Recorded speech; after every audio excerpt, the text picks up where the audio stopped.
Tigers, this is Sports Nightly. My name is Eric Hauberts. And I'm Ken Watlington. Coming up on tonight's extended vacation, the Tigers make a GM change. Hessman talks his historic homer, and we go racing with CJ and Steve. But we're going to start the show on the football field. You still work here? I can't believe your key still works. 2014 is season to remember for the Perrysburg Yellow Jackets. Multiple All-State players, D2 Coach of the Year, and a #1 state ranking. But the season did not end with a state title, leaving those returning with plenty of motivation. If there was one shining moment in a season full of them for the Perrysburg Yellow Jackets last year, it had to be this. Clark breaks a tackle, breaks for the end zone, and fumbles it. Picked up on the goal line, and it is going to be run all the way back. If he can get there, he's trying to line it up for a lateral if necessary. Hafner does get it off to Durham for the score. Does that just signify this Perrysburg team, how they play together?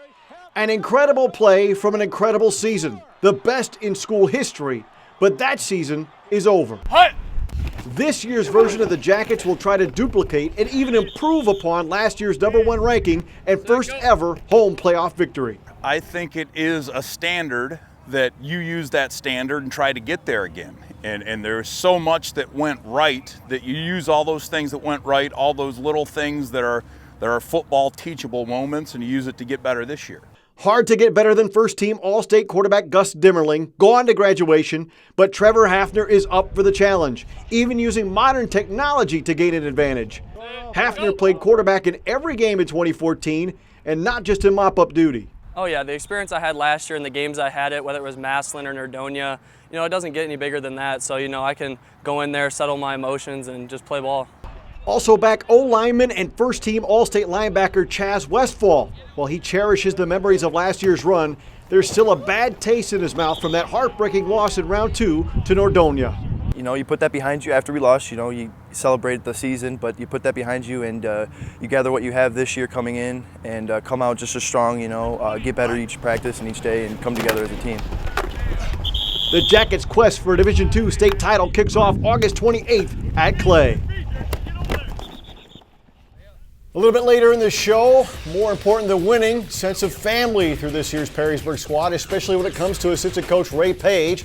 In just over a couple of weeks, Coach Page will literally be part of a life and death situation as he will donate one of his kidneys to his 12-year-old daughter, Cassie. That story coming up in less than 10 minutes. Our Prep Pigskin previews continue tomorrow when we visit the Old West End. The Scott Bulldogs coming off one of their best seasons in about a decade. They were the 2014 City League champs. Coach Mike Daniels hoping for even more success on the field in 2015. We have that mindset of that we are going to be, the City League champion again.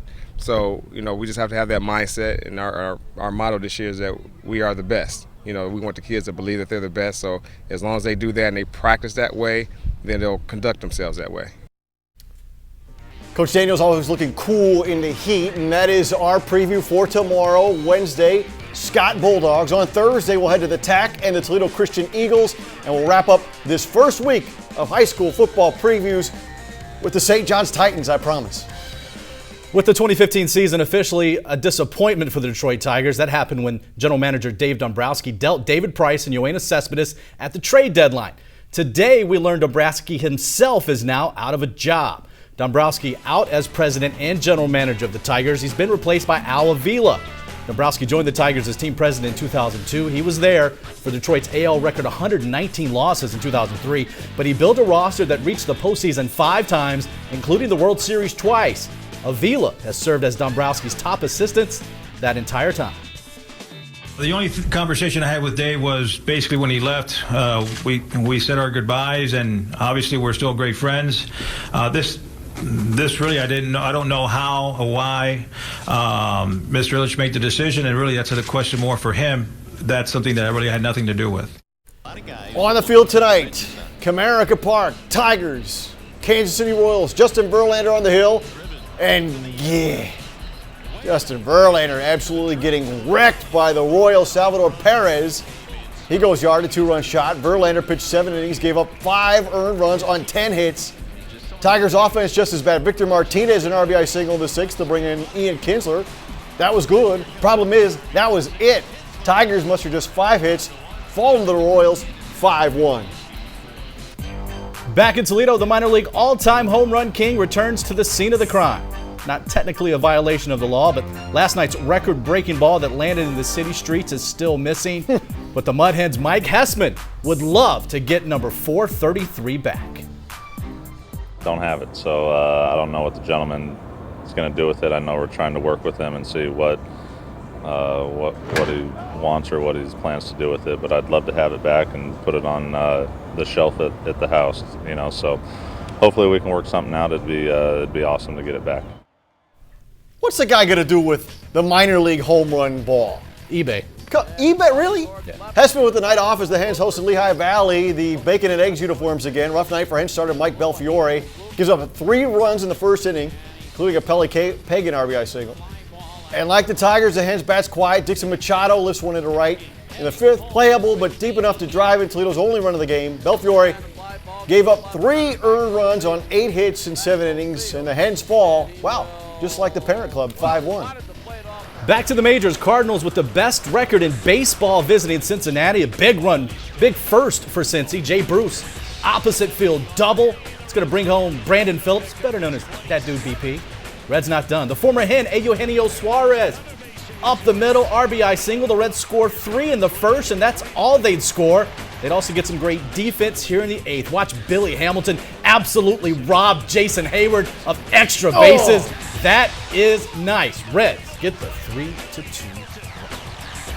Back to football, day 5 of training camp in Berea for the Cleveland Browns, and we're just 9 days away from the preseason opener against the Washington Redskins. Today at camp, former Ohio State quarterback Terrell Pryor, now a wide receiver, with a bit of a flashback to his quarterback days. The former Oakland quarterback, he's impressed Cleveland's coaches and teammates with his wide receiver skills, but he returned to his quarterback roots. During Tuesday's practice, he threw a wobbly touchdown pass on a trick play to wide receiver Travis Benjamin. Not all good news, though. Pryor says his hamstring tightened up during practice and that it's possible he could sit out a day or two to rest. I think it's been going well. You know, I've been getting better at, different things, just blocking, techniques on that, and just really being in the huddle and just listening to spots. I got to be, just different things, I think it's going well. Just continue to make progress on that. Tony Grossi, who has covered the Cleveland Browns for forever, says he guarantees, well, doesn't guarantee, but he says his big, bold prediction, Terrell Pryor will start at least 1 game at quarterback for the Browns this season. I think he has a chance to be a really good wide receiver. It's not unprecedented from quarterbacks in college to make the shift. Ronald Curry, former North Carolina quarterback, played for the Raiders a couple of years, actually played well.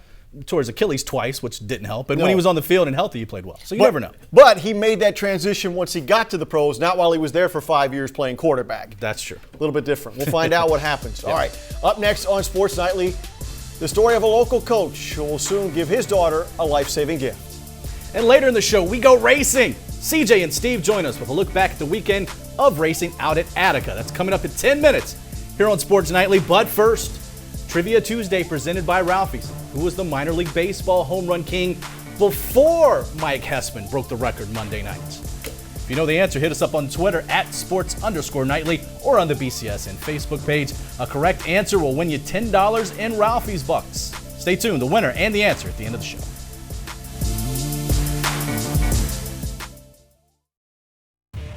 Sports Nightly is brought to you by Groganstown Chrysler Jeep Dodge Ram, where nobody treats you better. And by Midas. They'll tell you what you need and what can wait. Trust the Midas touch. There is a saying, football is life. Sounds good on a commercial, but when you're actually talking about a life and death situation, football doesn't mean that much anymore. Perrysburg assistant coach Ray Page and his daughter Cassie are about to join together in a journey for life. This is full go. Perrysburg assistant coach Ray Page is entering his 15th year as a football coach. The majority of those years in Rossford. This will be his 5th at Perrysburg. Set, go. He loves his job, he loves his colleagues, and he loves his players. They are his football family. Hard work on 3. 1, 2, 3, hard work. Get some water, hurry up. This is his actual family, including daughter Cassie.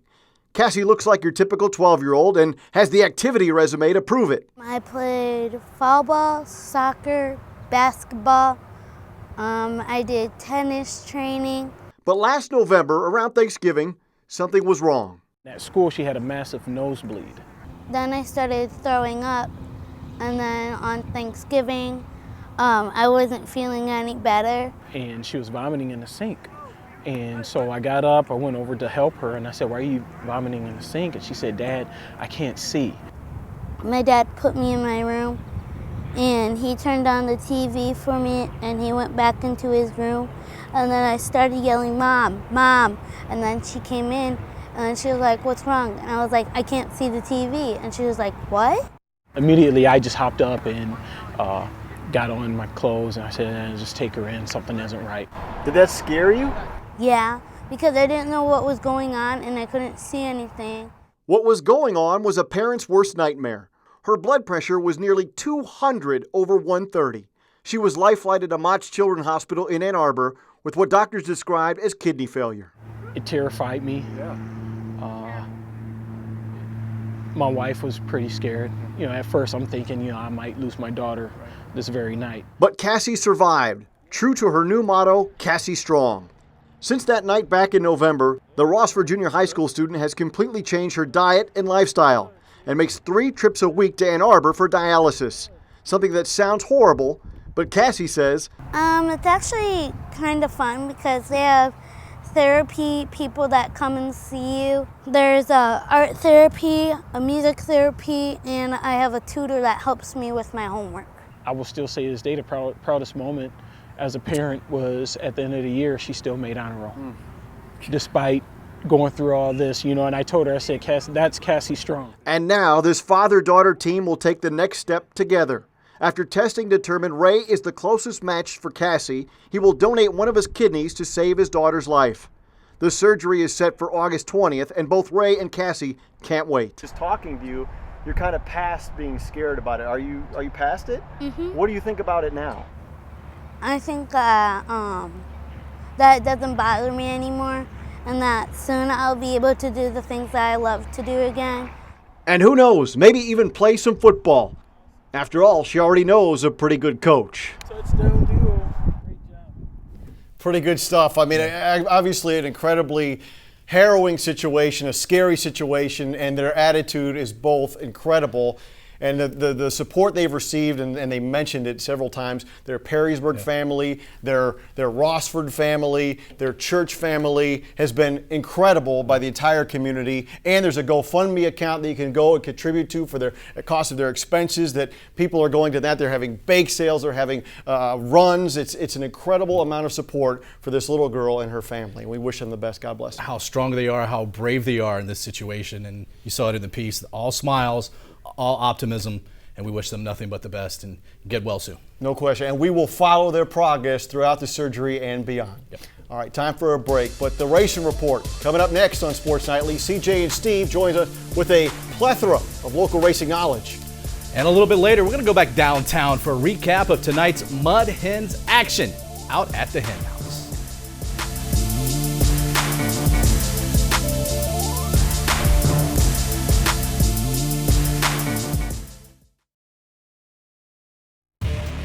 Sports Nightly is brought to you by Charlie's Dodge Chrysler Jeep Ram.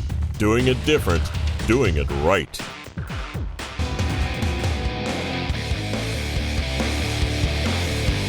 It's time for your weekly racing report brought to you by Toledo Speedway. I'm CJ Perry alongside Steve Ronkwitz, and BCSN Sunday night at the races. Boy, at Attica Raceway Park Friday night in the 410s.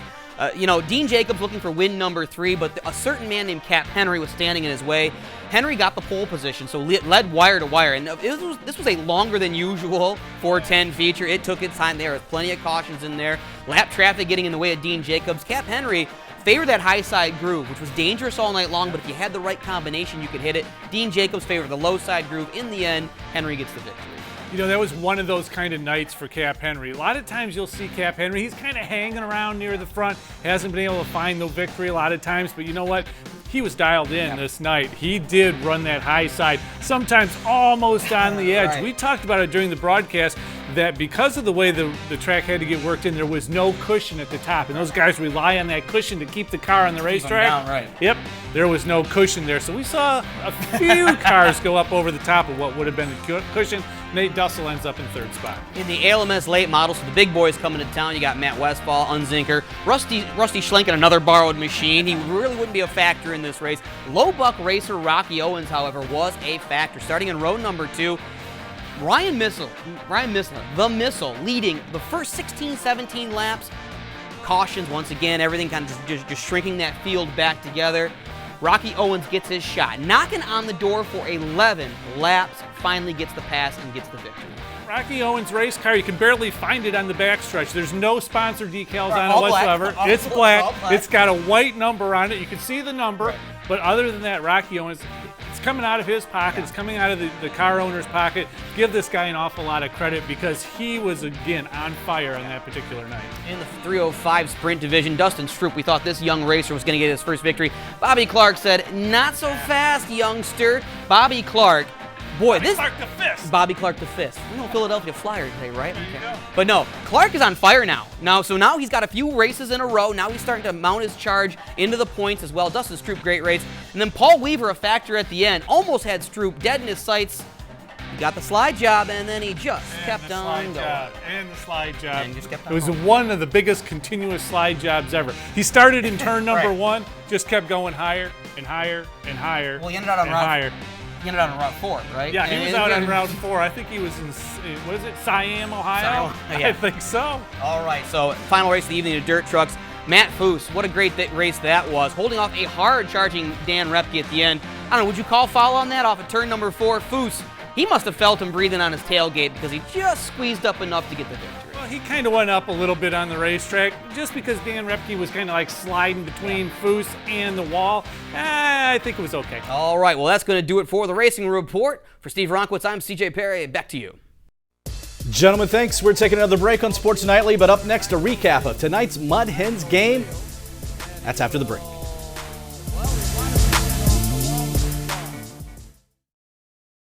Let's go back to the studio. Here at Sports Nightly, we know a thing or two about sports. That's why we always deliver our highlights faster than anyone else. Here you go, Guy. Every night we use the latest modern technology. Hi, Bob. Hi, Ken. We cover more games in town than anyone. Yeah! Eric needs makeup. Makeup's good. In 5, 4, 3, 2, 1. Welcome to Sports Nightly. Recapping tonight's top game, the Mud Hens hosting the Lehigh Valley Iron Pigs. Not a good night for Mike Belfiore. Gave up 3 earned runs on 8 hits through 7 innings. Not awful, but when your offense doesn't do much, it doesn't get you a win. Dixon Machado, a sac fly RBI, the only run for the Hens. They fall 5-1. With more, let's go back downtown. Check in with Matt Melzak and Jim Weber. All right, thanks, Eric. Out here at Fifth Third Field, Jim, big story on this night, the lack thereof of offense for the Toledo Mud Hens. They left 10 on base, 1 for 10 tonight with runners in scoring position.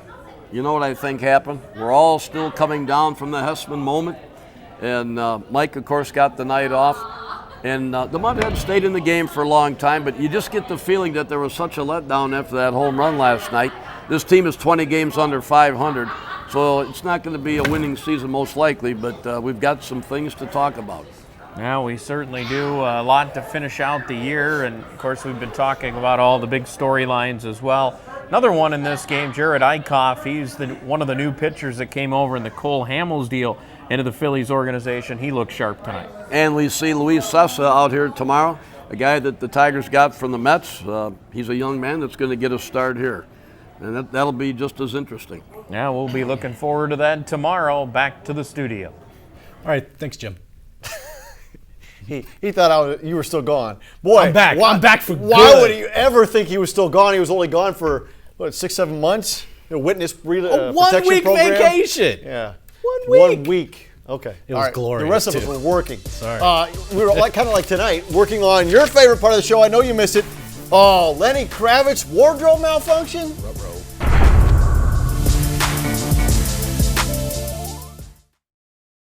Trivia Tuesday presented by Ralphie's, who was the minor league baseball home run king before Mike Essman broke the record Monday night. The winner, Buzz Arlett, happened back in 1937. The winner, Allison Hurt, congratulations, you win $10 in Ralphie's Bucks spin wisely. Oh, hurts so good. All right, Ken is back. He cannot wait for the return of tonight's tidbits. Let's go number 1. Indians second baseman Jason Kipnis on 15-day DL with inflamed shoulder. How's your shooting shoulder tonight? Not very good. Yeah. 4-1, the Edmonton Eskimos, top team in the CFL, featuring former UT wide receiver Kenny Stafford and former Northern Illinois quarterback Jordan Lynch. Cincinnati picked to win the American Athletic Conference inaugural football championship game. Will anyone care? Bearcats fans. How do you know when your pants are too tight, Ken? Don't answer. When you're on stage in front of thousands of people in Stockholm, Sweden, you bend down and everything comes out. Lenny Kravitz had it happen to in leather pants. Whole new meaning to the term frontman. Yeah.